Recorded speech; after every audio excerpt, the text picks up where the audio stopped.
Let's bring in now Curtin University's Dean of Global Future, Joe Siracusa. Joe, good to see you. So I was talking with you about an article in the New York Times, why Democrats are having such a hard time beating Trump. This is a question that was also asked by Michelle Obama at a Kamala Harris campaign rally where she said she doesn't understand why the race is so tight. Democrats already seem to be trying to figure out what went wrong, and we're not even at polling day yet. That's right. Good morning, Kenny. Well, look, they're starting to position now about how to explain what happens if Kamala Harris loses, and I believe she will lose. Look, the national environment is no longer conducive to the Democrats. Their elite policies, liberal policies from the Obama era on to Joe Biden, they've come and gone. And keep in mind that most Democrats believe that Donald Trump had been disqualified from running for the presidency again after his second impeachment, after his criminal trials and the like. And the only person who got disqualified was Joe Biden.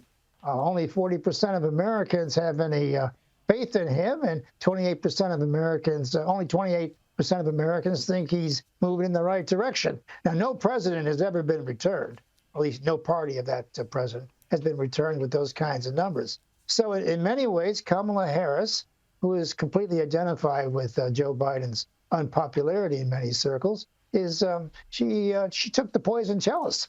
I mean, I don't see how she could win with those kinds of numbers. Trump, on the other hand, has come bouncing back with a number of policies that even the Democrats have had to adhere to, stricter rules on immigration and more energy and the like. So the Democratic Party has turned to the right. And I think a lot of this, even in Australia too, Kenny, stems from the immense unpopularity with the COVID restrictions. Now, people didn't like being cooped up. They didn't like being told what to do, and they didn't like those inflationary packages that were designed to overcome this kind of thing. And so, it's really a piece of irony here that the Republican Party now has more registered members than the Democratic Party. Because when I was a kid, the Republicans were only 25, 30% of the population.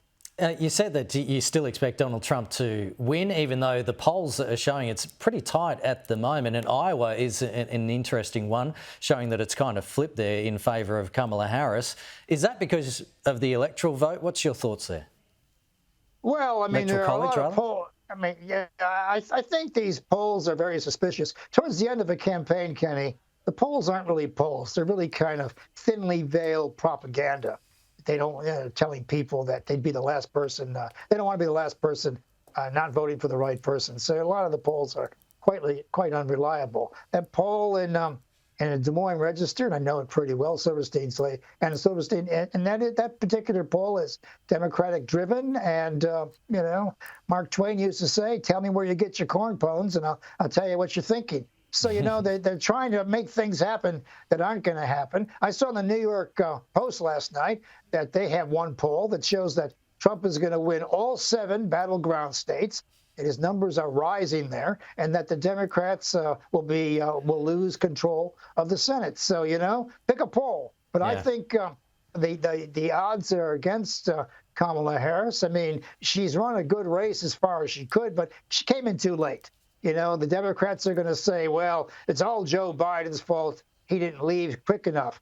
Well, I don't know where it says in the Constitution the sitting president has to leave because a bunch of people want to spill the guy. And that happens in Australia and in the parliamentary system. But, she took his nomination off him, and she's never recovered. That is, she never had a chance to explain to the American people why she should be president of the United States. OK, Joe, we've got to run, but Joe Siracusa, thanks for your time.